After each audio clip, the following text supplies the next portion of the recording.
Hey, everybody. This is the first installment of No News is Good News, where I can share some of the stories that we're seeing from the folks that we're working with Zingage Operator, where we're taking on tier one scheduling concerns. A lot of people are doing this on like a nights and weekends basis.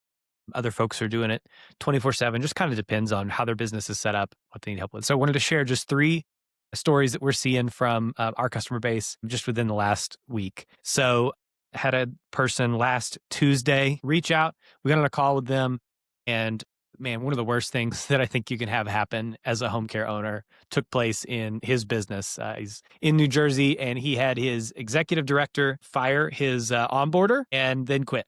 And so he's doing about 1,000 hours a week. That's a large enough business that you are not running that thing solo. And so he was kind of in a pickle where he didn't have, it was just him left in the office. And so I reached out and was like, hey, when could we get started? Could we like start like this week? And ordinarily, we've got some onboarding steps that we take people through, but it was clear that this is a really like urgent opportunity. We just needed to get the thing done.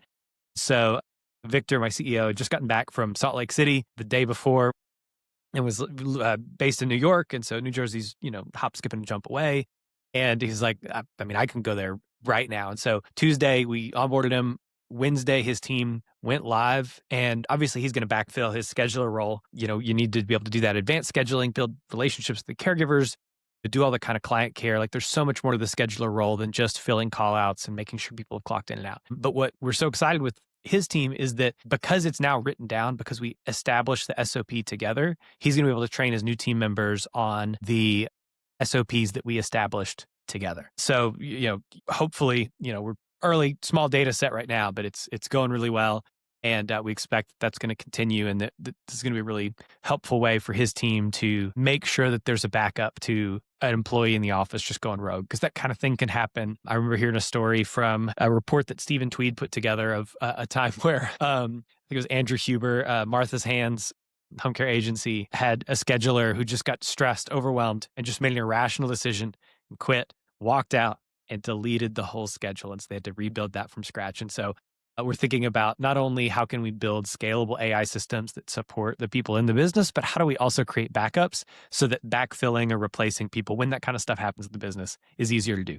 Okay, story number two. Had a client of ours who got started in South Carolina, fairly large, doing 8 figures of revenue annually, a few different locations. And her team initially was asked the question that I think, a lot of people are asking, which is this AI gonna take our jobs? And we, understand that fear. And our vision is not just that it won't take people's jobs, but that it's going to help people work at their highest level of capability instead of doing these like eye roll calls where you pick up the phone and you're like, oh, this again. There's just so much of like the drudgery and these mundane tasks that bog people down and prevent them from doing their best work. And she shared with us today, like over the weekend, there'd been some crazy flooding in her area.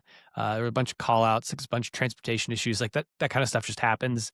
And we've, trained our systems to be aware of when bad weather's happening in an area and when that is going to likely contribute to additional call outs and all that kind of stuff.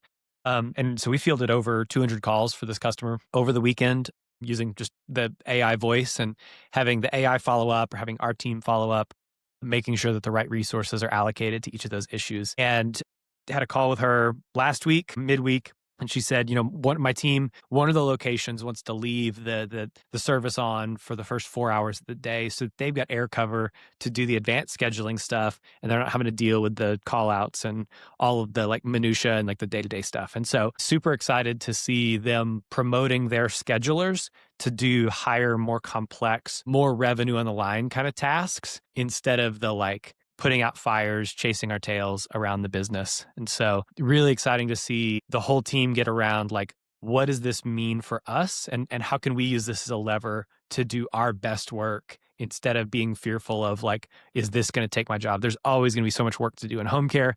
And this is an example of one of those times where like, look, the work's going to grow and there's really stuff we should be doing of connecting with caregivers, connecting with clients, building relationships in the community, focusing on all of that we get sidetracked from because of all the like day-to-day stuff that we have to keep track of. Last story, and this is just illustrates the point of, when people ask like, Zingage, why are you guys in, this AI stuff and touching scheduling and all of that? And I think this story illustrates like why these products that we've developed, from Perform, which is the caregiver engagement tool, to Operator, which is the first of several AI agents. This one focused on scheduling and answering the phones and dealing with text messages and managing EMR alerts. So, anyways, we had a caregiver call us in Louisville at 1 a.m.